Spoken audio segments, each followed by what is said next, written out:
سورہ یاسین کا آغاز ہوتا ہے یاسین کے الفاظ سے. یہ حروف مقطعات ہیں. حروف مقطعات سے مراد ہے کہ وہ حروف جن کو علادہ کر کے پڑھا جاتا ہے. یا کو علادہ اور سین کو علادہ. یاسین اے بندے بھی اس سے مراد لیا گیا ہے. اور ان حروف مقطعات کا معنی کیا، مطلب کیا ہے، مفسرین حضرات نے یہ بات ذکر کی ہے اللہ اعلم بمرادہ، کہ ان حروف کی حقیقی مراد اللہ رب العالمین ہی بہتر جانتا ہے، لیکن ان کا کوئی نہ کوئی مطلب ضرور ہوتا ہے.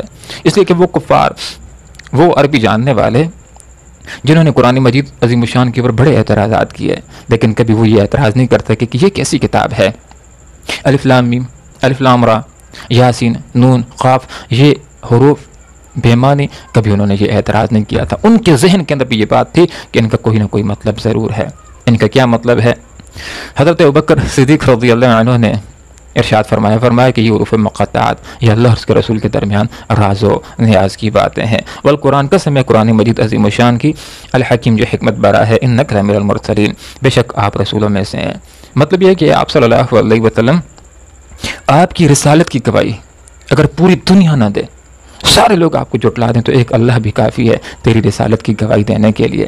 اور یہ آپ صلی اللہ علیہ وسلم کی خصوصیات میں سے ہے کہ آپ صلی اللہ علیہ وسلم کی رسالت کی گواہی اللہ رب العالمین نے قسم اٹھا کر کے دی ہے، اور کسی نبی کی رسالت کی گواہی اللہ رب العالمین نے قسم اٹھا کر کے نہیں دی. یہ آپ صلی اللہ علیہ وسلم کی خصوصیات میں سے ہے. والقرآن، قرآن مجید عظیم الشان، قرآن کا مطلب وہ کتاب جو بار بار پڑھی جاتی ہے. ایک آدمی نے اس بات کی پر تحقیق کی کہ 24 گھنٹوں کے اندر ایک لمحہ بھی ایسا نہیں گزرتا کہ جس لمحے کے اندر دنیا کے کسی نہ کسی کونے کے اندر قرآن کی تلاوت نہ کی جا رہی ہو. قرآن مجید عظیم الشان کو سمجھ کر کے پڑھنا یہ زیادہ اجر و ثواب کا کام ہے. لیکن ایک آدمی کہ جس کو قرآن کے معنی نہیں آتے، وہ بھی جب قرآن مجید عظیم الشان کی تلاوت کرتا ہے تو اس کو بھی فائدہ حاصل ہوتا ہے، اس کو بھی اجر و ثواب ملتا ہے. ایک روایت میں آتا ہے آپ صلی اللہ علیہ وسلم نے ارشاد فرمایا کہ جس بندے نے قرآن کا ایک حرف پڑھا اس کو ایک نیکی ملتی ہے.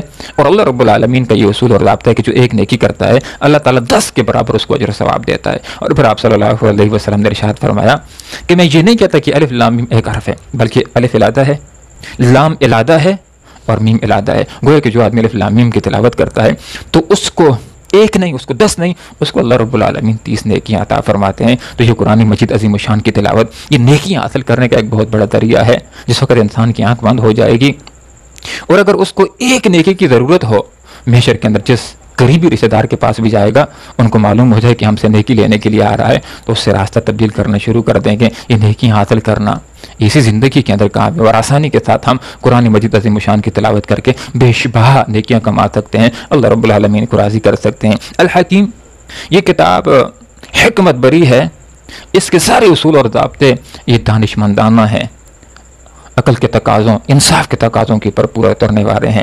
کسی آیت کے اندر جو اصول اور جو ضابطہ، جو قانون ذکر کیا گیا ہے، کوئی انسان اس کو ثابت نہیں کر سکتا کہ یہ قرآن کا قانون انسانیت کے مفاد کے خلاف جانے والا ہے. حتیٰ کہ وہ قوانین جو انسانوں کو بظاہر ظالمانہ معلوم ہوتے ہیں، قصاص کا قانون، رجم کا قانون، ہاتھ کاٹنے کا قانون، اس کے اندر بھی حقیقت کے اندر انسانوں کا فائدہ ہے. اگر کسی معاشرے کے اندر ایک قاتل کو پکڑ کر قصاص کر دیا جائے تو اس قصاص کا اتنا روب ہوتا ہے، اتنی برکت ہوتی ہے کہ آئندہ اس معاشرے کے اندر کوئی آدمی کسی کو قتل کرنے کی جرت نہیں کرتا. نتیجتاً اوروں کی زندگی بھی محفوظ ہو جاتی ہے، اور یہ جو کسی کو قتل کرنے کا ارادہ رکھتا ہے اس کی اپنی زندگی بھی محفوظ ہو جاتی ہے. تو قرآن مجید عظیم الشان کا ایک ایک حکم یہ حکمت برا ہے، انسانیت کے فائدے کے اندر ہے. انک لمن المرسلین، بے شک آپ رسولوں میں سے اعلیٰ صراط، راستے کی اور مستقیم سیدھے.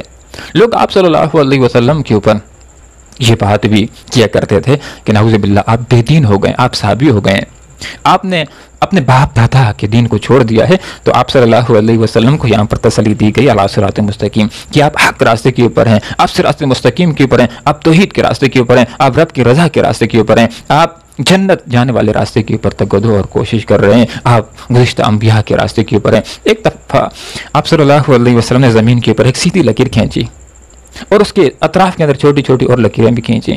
پھر آپ صلی اللہ علیہ وسلم نے ارشاد فرمایا کہ جو سیدھی لکیر ہے یہ صراط مستقیم ہے، اور یہ جو ٹیڑھے راستے ہیں، ہر راستے کے اوپر شیطان بیٹھا ہوا ہے اور انسان کو اپنی طرف ورگلاتا ہے، اپنی طرف بلاتا ہے.